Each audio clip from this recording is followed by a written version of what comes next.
Hey guys, how you guys doing? My name is DJ. Welcome to the Boss Talk and Beyond podcast.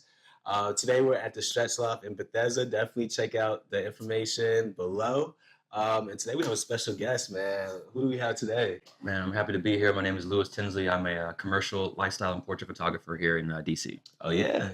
No, welcome to the podcast, man. I'm excited to have this conversation. Happy to be here. I know you just took some pictures of me, man, and we got to learn your expertise behind these photos and like how you learn your skill set, the breakdown, editing wise, your systems, man. We want to learn it all. So, like I said, I'm glad to have this conversation because I'm a photographer as well. So, I'll definitely love to hear other photographers' stories and where they came from. So, to kind of get it started, man, where are you from? Well, yeah, I'm from DC here. Born and raised here. Went to high school here too, and then went to college in Norfolk, Virginia. So I stayed in this area, kind of. Well, Norfolk's like 4 hours away, but it was far enough for me. Okay. Yeah. No. That's great. Me being from North Carolina, man. Coming down to the DMV was definitely a change. Yeah. And learning the different areas and how to navigate street parking, especially when it's snowing and all that. So it's definitely different, man. But kind of moving along. When did you, I guess, start getting into photography, or like, was there like a role model that had a camera and you just was interested in it? Yeah. How did you get into? What's that beginning step? Yeah, it was really a twisty, turny journey because I never really wanted to be a photographer. Actually, growing up, I hated photos. Wow. My mother was always taking photos. My father was always taking photos. My stepfather was taking photos, and I was like, you always see me just like mentally checked out, But I was always interested in writing, and so I was like coming up with scripts and things like that. And college came around, and I went to school for journalism because we didn't have a film program. But I was still writing scripts, and I was like, you know what? I think I want to get a camera to just like recording these things. Senior year, and a friend of mine was like, "Look, if you get a camera, like we can, I'll help you. Like I'll teach you how to work and like record these basketball games like that." And that was like the beginning of the journey there. So once I graduated, I reached out to every professional photographer I could find in DC, and only one of them hit me back and was like, "Yeah, let's sit down and meet." And his name was DeLay and Rouse, DC Corporate Headshots, and he was super pivotal to those first few years, man. He taught me. I thought I knew photography. I did not know photography. He gave me a checklist of like, okay, when you're editing, do this, this, this, and this, right, to edit for me because I was editing for him and stuff like that. Right. And he was a very patient person.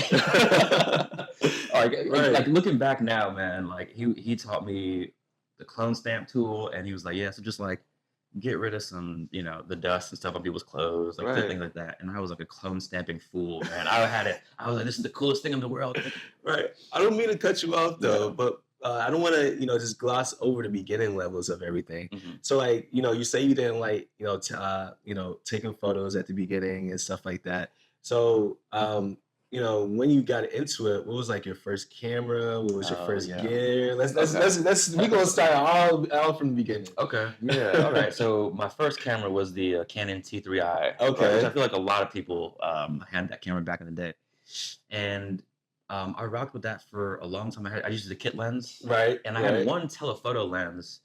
I forgot what the focal length on that was, but yeah, man, I was just rocking with that. That's pretty much it. So for people that don't know what a telephocal lens, what is a telephoto? Oh, it's like a big zoom lens that makes you, get really far, get up and close to the players when I was photographing them and stuff. Okay. Yeah. Okay. And then moving from when you got that first camera, what was the first thing that you shot?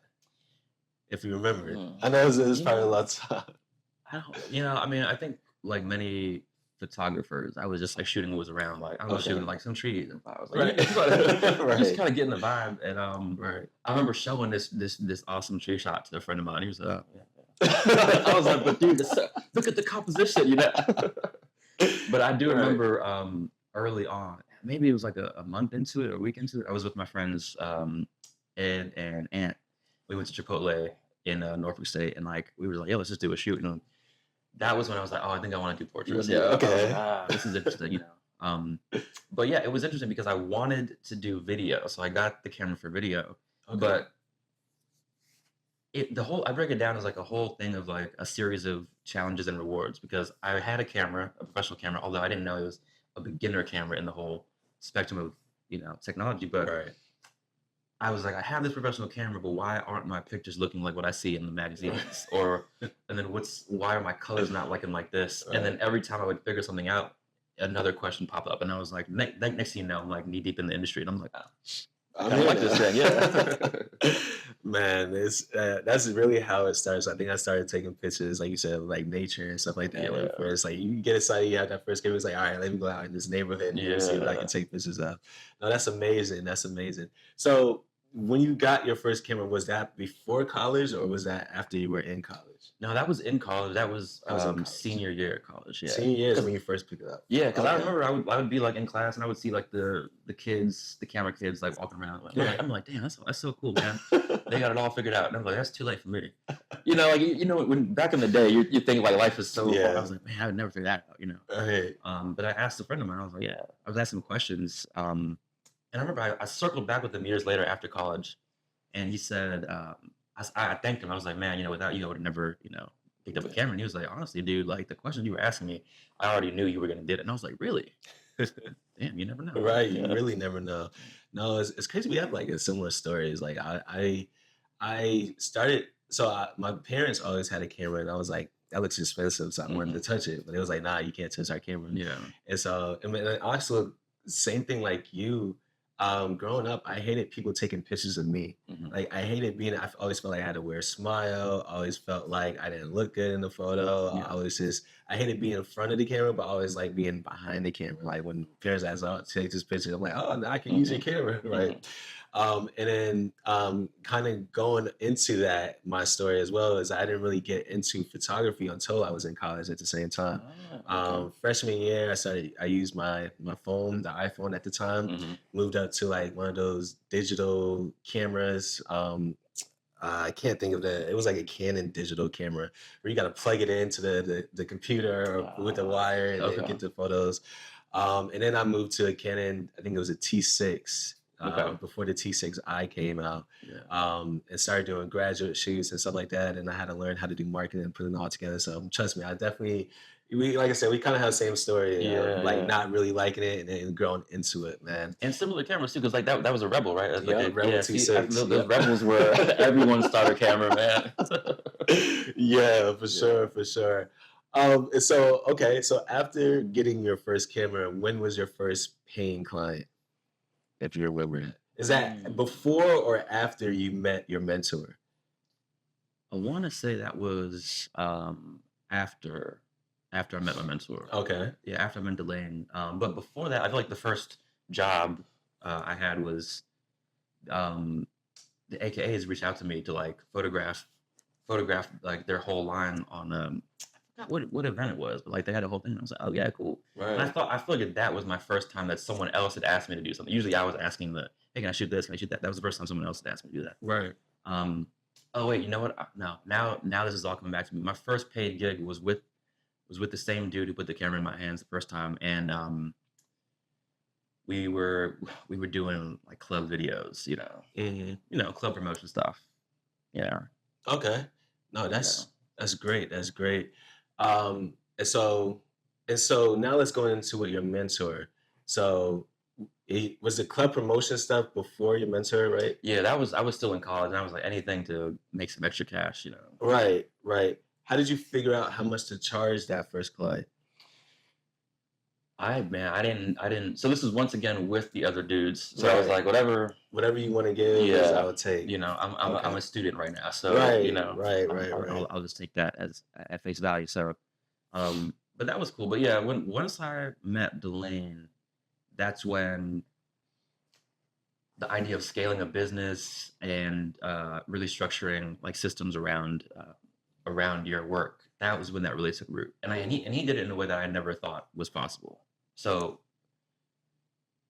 yeah, it was really interesting, man. DC corporate headshots, but he also had domains all around the country, like Atlanta corporate headshots, San Diego corporate headshots. But he was based in DC, but he would book projects all over the country and Right. then hire people within those areas, and it was awesome, And then I Yeah. worked with him. I mean, it was crazy because we had a studio. Well, he had a studio that I worked out of on Capitol Hill, and So we'd be shooting there, but I also shoot on location, mostly working with like lawyers and law firms and doctors. Right. And we were just like bouncing back and forth. So there were days I'd start off in the studio, then go on location to photograph a few people at a law firm, and then come back at the end of the day of the studio with like 2 more stuff.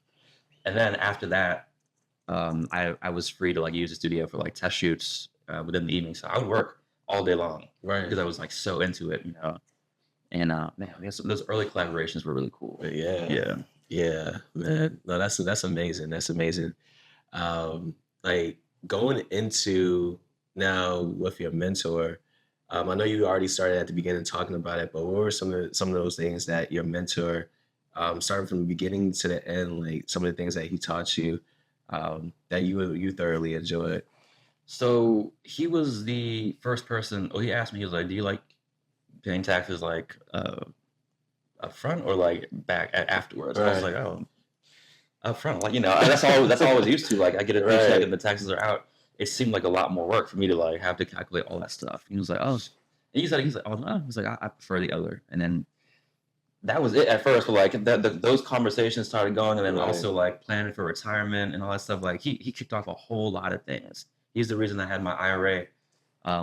Maybe like 2 years out of college because I was like studying. He told me like, yeah, just open up an IRA, you know, an Right. index fund, check the S&P 500, like Right. things that were gonna help me out down the line. And then once again, like he taught me editing, he taught me photography, and I had access to all his gear too. So I was learning how to use strobes and stuff like that. Right.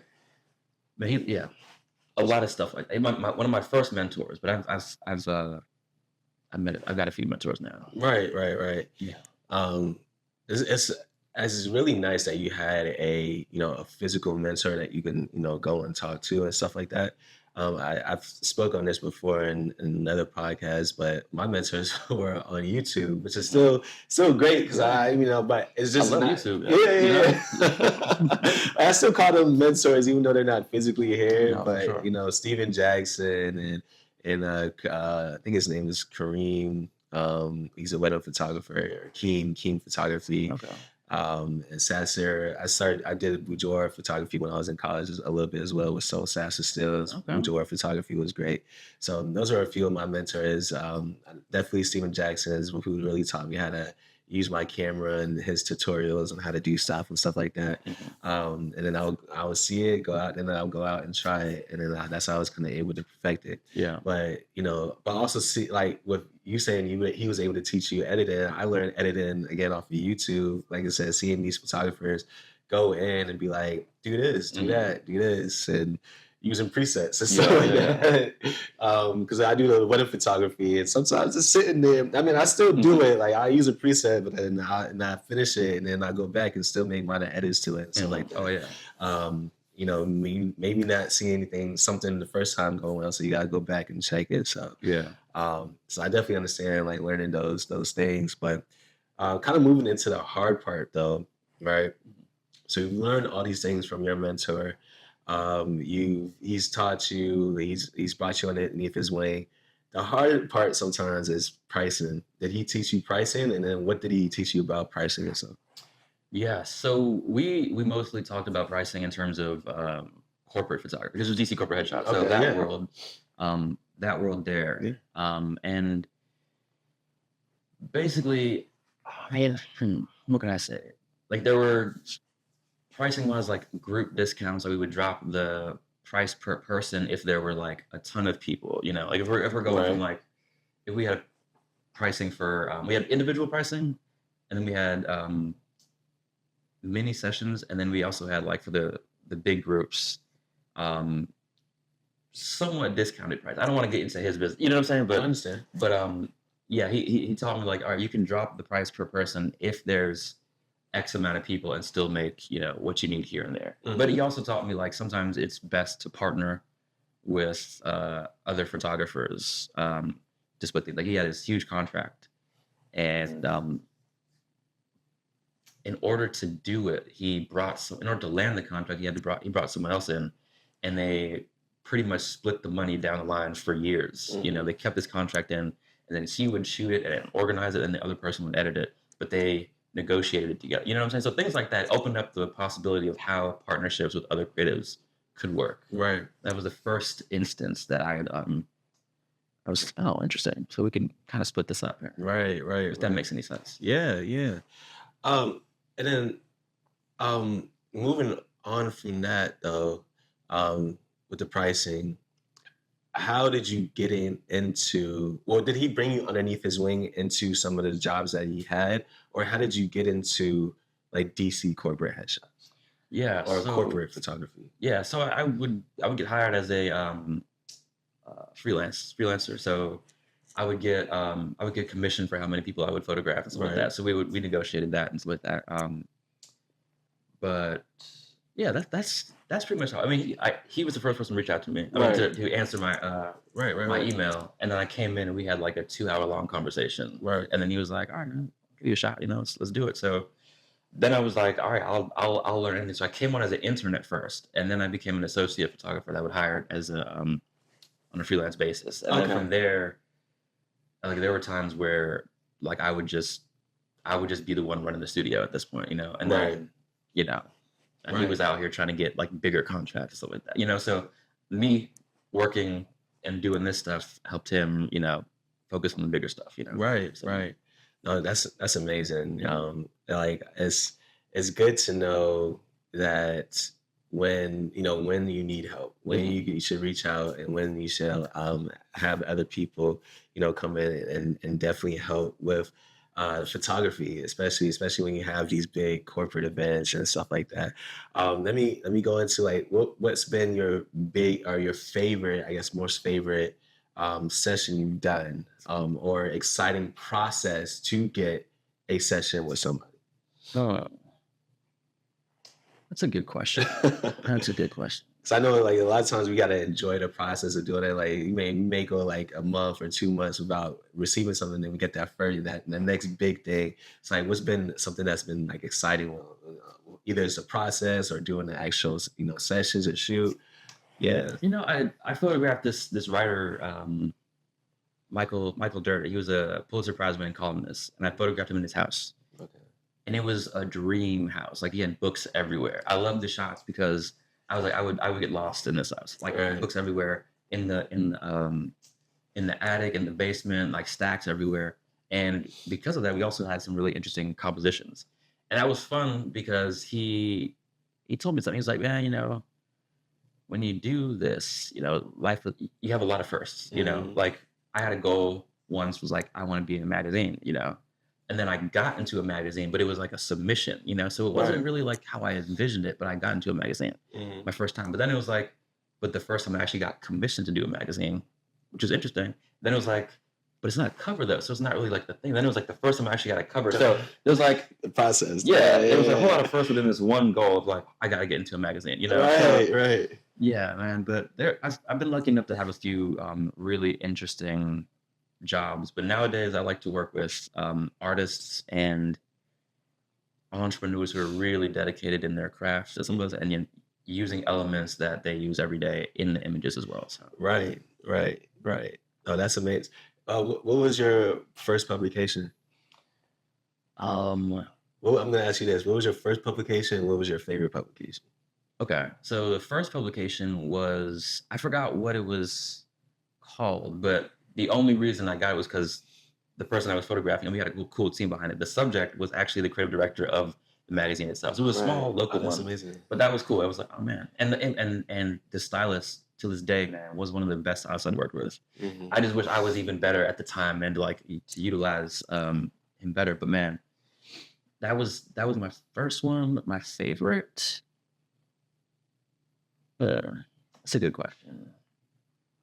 I would say there was one. I don't know if it's my favorite, but the one that sticks out to me the most right now is like I was living in Kentucky at the time, Mhm. and I photographed the cover of Topps Louisville magazine, Okay. and it was That's at amazing. it was at an opera house, and we had like 50 people on the stage, and I had to like get on the second floor to like shoot them all down. So that was Yes. pretty cool. That was pretty cool. That's one I remember. That's amazing. That's Yeah. amazing. Um, I'm kind of bringing it back now. Sometimes I'll jump back and forth. Mhm. What? Um, Let me ask you this first. Did you try other photography styles before getting into your niche? Yes, I did. Okay. Not at first. At first, I was just like, I'm going to shoot people because Right. I'm interested in that. Right. And there were different genres. Like I do think corporate photography is different than like it is than fashion and branding and stuff like that. But I was still focusing on people. But once I moved to Kentucky, I was starting to explore a bunch of different routes. Like, all right, what does products look like? Is cars something I'm interested in? Like, yeah, Mm. food something I'm interested in. And I did a little bit of food, but it all stemmed from the portrait work. Like, all right, I'm gonna make this. Like, I'm gonna shoot this chef, and we're gonna shoot the food here, blah blah. But like, I would approach chefs to be like, hey, I can do this and that and third, but I really wanted to get the portrait, So we can do Right. this, Right. but like the portrait's what I need. Right. Right. And I wouldn't necessarily tell them that, oh, yeah, we worked the portrait, Right. That's Right. what I really wanted though. Okay. No, that's great. That's great. Because when I first started, I did, like I said, I did boudoir. I did studio. And then I did, of course, graduation shoots, some portraits, Hmm. or outdoor portraits. And then I did start doing events. And I guess with me, um, within the sports world, is like I'm all like playing basketball and stuff like that. I've always been uh, addicted to the adrenaline, right? And Hmm. so it's like, yeah, I could do these portraits and stuff like that, but nothing is making me like get that adrenaline rush. I So hear you. then, I hear you. yeah, so Okay. then I realized one, then I started looking into wedding photography. Steven Jackson, Keem Photography, they're both wedding photographers. And I started, watching them, and I'm like, this will give me that rush. Hmm. Because like with weddings, you never know what's gonna happen. For sure. Like I've done a wedding where it's supposed to be outside, but now we're indoors, and Hmm. then so they're moving everything back inside, and I'm like, all right, this is outdoors. I've already looked at outdoors. I'm like, all right, I can stand here, I can stand here, I can stand back here, get the shots. I can be out of people's ways when I do this. It's kind of like just mapping it all out in my head, like where I'm gonna be at, how I'm Yeah. gonna move, what hours I can go in, because I know nobody's gonna be sitting here, to a space where if I go this way, I'm gonna be blocking somebody's view. If I go this way, I'm blocking somebody's view. Hmm. It's like, all right, like now I gotta figure this out. So that, like, now I gotta get on my knees. Maybe I gotta sit down for this one because like it's a smaller space than when it was outside. Yeah. So it kind of brought that adrenaline rush to me, but I love it though at the same I time. hear you. So that's why I was, asking is like, because all of that led up to me trying really finding out what my niche is. Hmm. Even though I could still do all of those things, but it's just like this is what I really love to do. So yeah, Well, I'm glad you identified it though. Like I'm glad you can figure out yeah, the exact thing that is that adrenaline rush. yeah, That's important to know what it is. yeah. I've had a boudoir photographer on here. She's another great friend, and I asked her to come to a birthday party with me, and she was like, "Why do you have me out here?" And I understand it. It's like with people who have their certain needs, they like to just stay in there and just like master that. Yeah. Bring them in outside the environment. It's like, all right, like It can be jarring, yeah, yeah. it can be very jarring. Yeah. So yeah, so no, that's great, man. And so moving on. No, so I wanted to go into this. So one of the hardest things for photography is figuring out that pricing, right? Mhm. The next thing for next hardest thing for photography is posing people. So how did you figure out the best ways to pose your subjects? That's a good question. So I mean, Dwayne taught me obviously like the corporate side of it, and I was experimenting with my own stuff at night. But when I worked with him for 3 years, and when I moved to Kentucky, I moved to Kentucky to work with another photographer whose work I liked, absolutely loved at the time. There was I'm not sure if you remember F Stoppers, that Yeah. website. Yeah. Yeah. So there was a photographer and writer on F Stoppers. His name was Clay Cook, and he had an internship program. I was like, man, I want to learn how to shoot like these dramatic portraits and stuff like that. And his Right. posing was great, the lighting was great, the colors were awesome. I was like, I gotta learn from this guy. And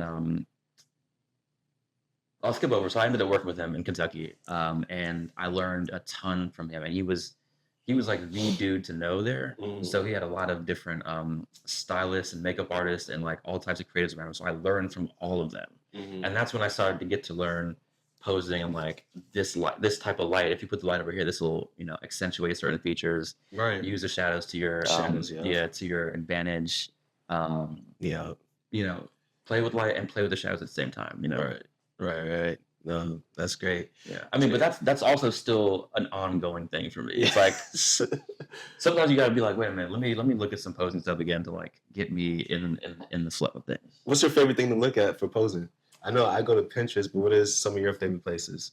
Pinterest is good. I always forget about Pinterest because I try to go back into like analog. So I'm like flip through books and stuff that I have. But what the problem is you have the same books over and over. But Pinterest is really awesome.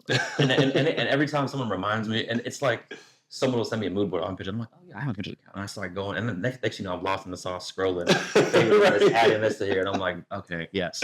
Yeah. Right. Okay. Yeah. I'm sure that's definitely gonna be helpful for somebody looking at this, man, because figuring out posing is very hard, and it varies from niche style photography to style photography. Oh, for sure.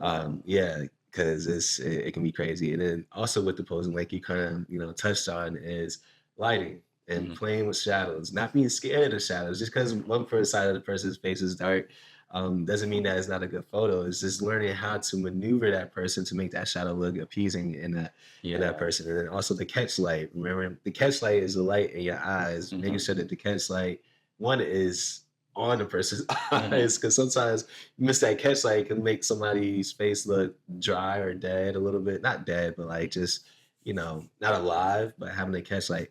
So what are some great tips that you would give somebody else looking in this podcast who's looking to do the same style of photography that you're doing right now? Yeah. So, and it can be multiple ones. I know we usually, from our experience, we have multiple, but yeah, it can be multiple. Yeah, whatever you like to share. Great tips. I would say if you want to shoot,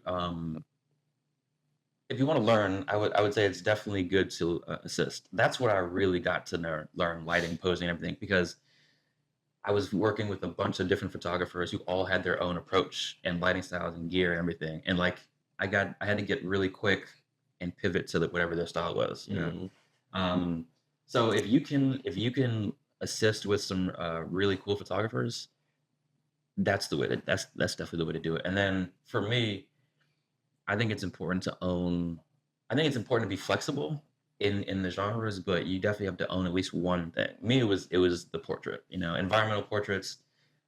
That was how I was able to get work in Kentucky, and also get work when I came back here very quickly. And like that was the foundation of the business. And then all the other genres.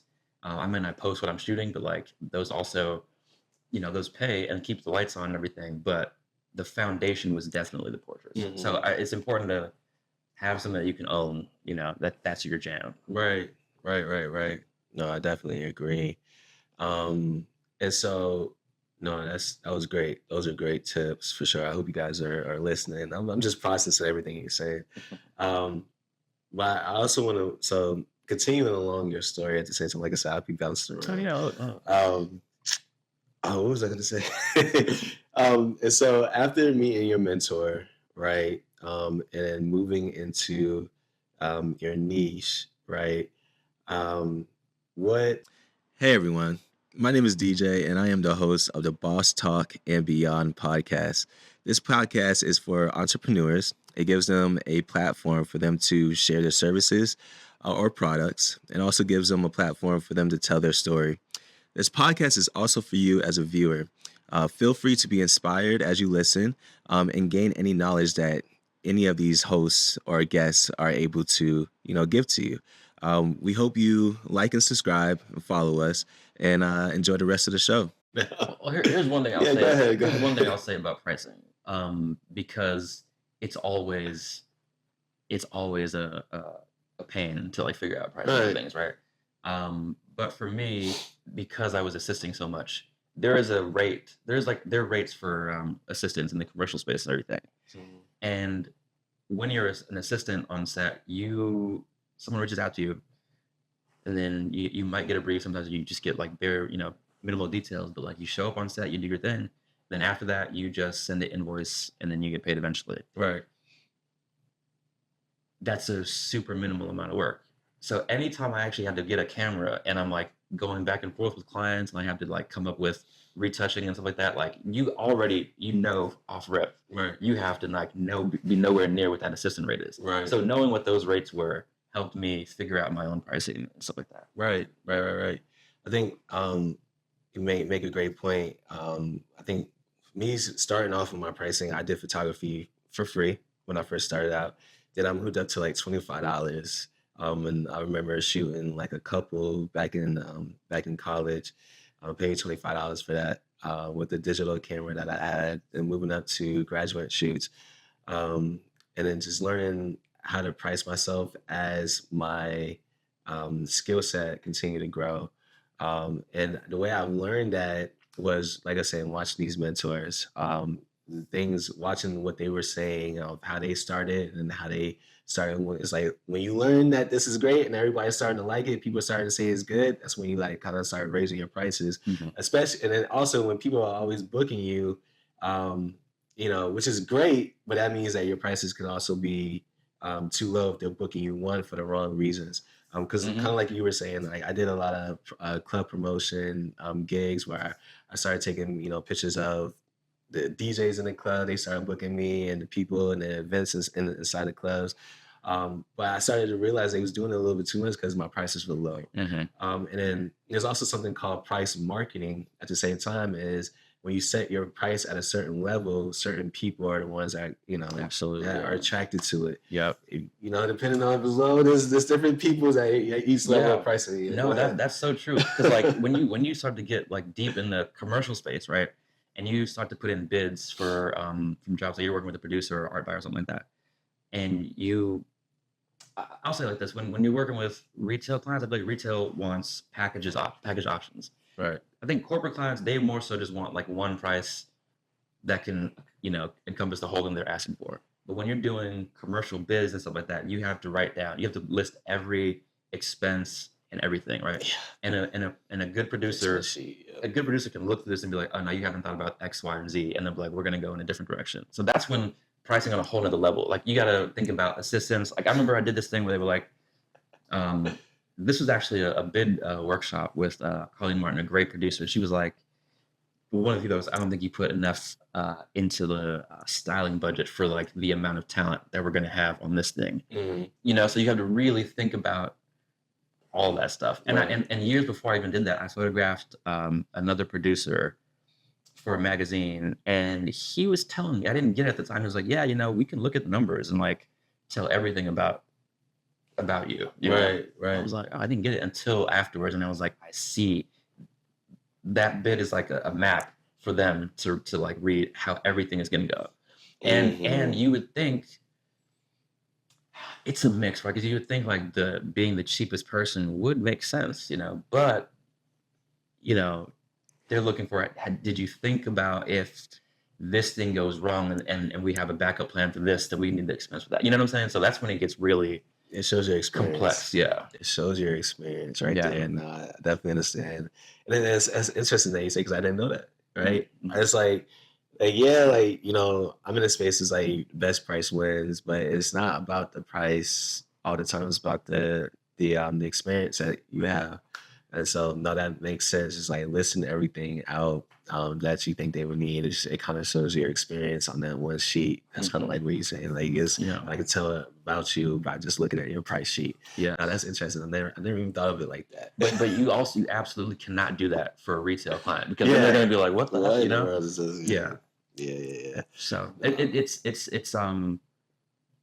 you got to know who you're talking to for sure, and then, so it's who you're marketing to and who you're talking to. So. Right. Moving on, it's just talking about price marketing, but this is also another subject, an interesting subject. How do you market yourself? Okay, so we all have a social media presence and everything, but so you have that, and then there are what do they call portfolio reviews, which is when you basically show your portfolio to potential clients, and different organizations run these things. So like I'm a part of an organization, American Photographic Artists, APADC.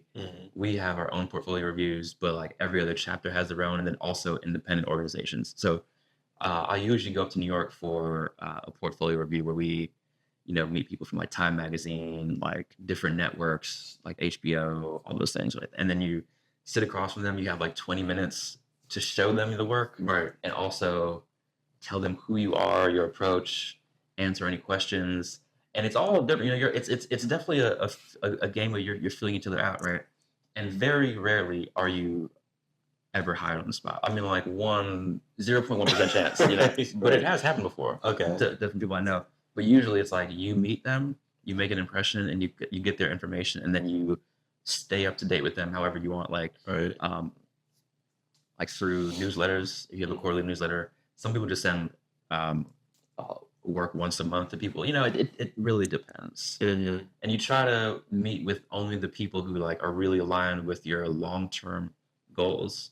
So once again, like I said, like I shoot a bunch of stuff, but I might only show a fraction of that. Right. And I want to meet with those clients who provide that type of work. So I'm not going to show any food stuff. I don't shoot food like that. Right. So No, I understand that. yeah. You kind of mentioned long-term goals. Well, since you brought it up, what are your long-term goals?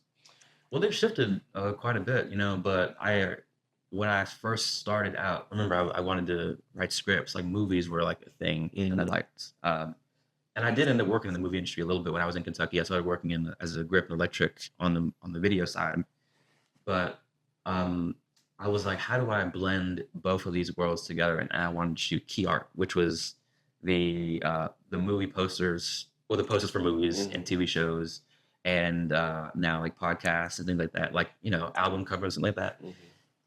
That was like my long-term goal. But when I moved back to DC, very much a corporate government city. Like the story of the city is corporate government, Right. and it's very hard for a number of creatives, even though we have so many incredible creatives here across the whole DMV area, Baltimore. Like we're so much stuff. I was told by a few people, when I did portfolio reviews with them, they were like, man, yeah, like your work. If you were in New York, LA, even Atlanta, like I could like hook you up with something. And he's like, man, DC's tough. DC's tough. He was sitting there thinking, he was like, hey, DC's tough, man. Because like that's just not what the industry is geared towards. So that's why you have a lot of photographers in this area who have to be a jack of all trades to a certain extent, Right. Yeah. Right. It's a very specific market here. It really is. Yeah. I tell people that come from out of town, some people from Florida that, you got Florida, they can go around and do whatever with the, TikTok and stuff like that. But here is very professional. Like, even like going to our lounges, is like people are always dressed up to the best that they can be at times, Of course, you got different functions and stuff like that. But as you go to Florida, you're dressed up for vacation there. Vacation versus professional is two different types of stuff. Absolutely, yeah. So no, I definitely agree, because that's what I tell people. I'm like, yo, DC, and then DC is also special, but other than that, DC is also like you dressing up for DC is professional. It's a professional world around here, like you said, with the government and all that. So, but I love it though. I mean, like I never post any of the corporate things, but like it's a great city to be in, because there's a few conferences I'll photograph every now and then, and like you learn some really interesting things because like we're in DC, so there's every organization has a little bit of a presence here, and like so many people and information stuff comes here, so you're hearing things before like the general public even hears about certain things, so it's interesting. And if you're a curious person like me, I eat that up. Right. Going back to where you were saying for having those marketing talks with those executives, right? What are some tips that you would give somebody that's listening to have a chance of securing those contracts with them? That's a good question. So I know it's different between organizations. Like you never know, but what are some tips that you've also learned that help with presenting? Okay, well, it's always good to have a leave behind, right? So most people would leave a business card. But when I went to the ones in New York, like first off, everyone's portfolio is structured differently. Now everyone wants to have a little bit of motion. So you see a lot of like laptops and tablets, which is what I have. But I really loved when photographers had like hard portfolios because you're automatically distancing yourself from everyone else. Like I thought about this. So for example, um, I could be a food photographer and I have my laptop and I'm showing you different things. That's cool. But there was a food photographer who came in and their book was made of sheet metal, like the sheet trays. So that was, and then like they like had burned their logo on the front. So like you're already experiencing your work in a whole nother way. You have a huge, heavy portfolio and you're looking through this stuff, you know, boom, boom, boom. But there was another guy who it was such a dope idea. I wish like I can't take it because it's such a unique idea. But he had a broken camera that can no longer focus, and so in a Polaroid camera, so he would just take photos of random stuff. You can't tell what the hell it is, but you see lights and stuff like that. But then he took a pen and scratched his name and all that stuff like right up in the middle of it, and that was his leave behind, which is like a really unique kind of thing. And like that's something. I mean, that happened years ago. I still remember that. Right. You know, because it's different. Yeah. So it's like, how do you come across and show that you are, you know, unique and stuff like that. Right. And also put the work that you have the most personality in. You know, like there might be jobs that pay you a ton, but it might not be the most interesting to another subject. So they really want to see personality. And even if you're not the right fit for them, they know, because you know, this is their world as well, but they know that world from a whole different side. So they might know someone who could work with you. You know, you're like, oh, you know, I have this friend who might be interested in something like that. Right. You know, I had the perfect client for you for you know this world. You know, so be as yourself as possible. Talk fast, but not too fast. I mean, you have 20 minutes. You know, and sometimes those 20 minutes fly by, and sometimes it's like the longest minute ever. The longest. Right. It just depends. Basically, be prepared. Yeah, I mean, you know, you get better with reps. You know, that's true. That's true. How do you practice? Unfortunately, the only way to practice was by doing it. You know, by doing it. Yeah. Okay. That was the only way. And then you know, when I first started doing it was in the early 2020s. So it was all Zoom stuff, and then that's a very different experience from in person. I very much enjoy in person more. You know, because like the Zoom stuff, like the awkward pauses are just like very much. Yeah, you know what I'm saying? Yeah. Or we both start to say something, we both pause. You know, we're losing minutes here. No, that's very true. That's very true, man. Okay, so you know that's great. Social media. What are your thoughts around social media marketing? Oh man, controversial maybe. I don't think anyone really. Okay, people love social media. I don't like the social media marketing aspect of it. Just because, you know, the game is slanted against you. You know, like you learn the new algorithm, and then 6 months later they're going to change it again, and then they're going to keep changing it. And so it's good to have someone else handle that, which I don't. So I've talked to different people about it, and they've given me tips on how to do X, Y, and Z. But what I will say is, be limited in what you put out there as well, like because that's if you're a photographer, like that's your first portfolio, you know? Right. And that's something that I've always struggled with because like I shoot a lot of different stuff and like I'm proud of a lot of different things, but there's things like I would never show, but then there's things like this was actually a really cool project, right? And it might look random when you look at some of the other work I have, but when you look at this compared to this other product that I never put up there, it actually is a really good portfolio. But you have to, someone once told me at a portfolio review, it's like you have to be willing to let some of your story go, which I don't know how I feel about that. So social media, I would say keep one lane for the most part. If you want to have a secondary profile, I feel like that splits your attention. But on your website, then you can start to get into more subcategories.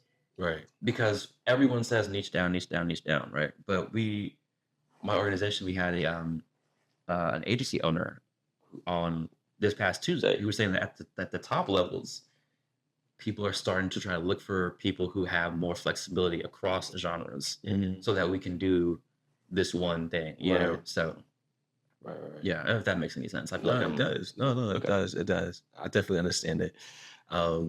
I will say I've always told this to people though. You know, I can understand people not liking social media, but one of my favorite ones right now is Threads. Mm, I've met so many business owners, not just small, but also corporate business owners, and using Threads in the right way can also help bring more business. So yeah. I always tell people at least try it out. You may not get your responses that you want automatically, Mhm. but you also don't know what may blow up.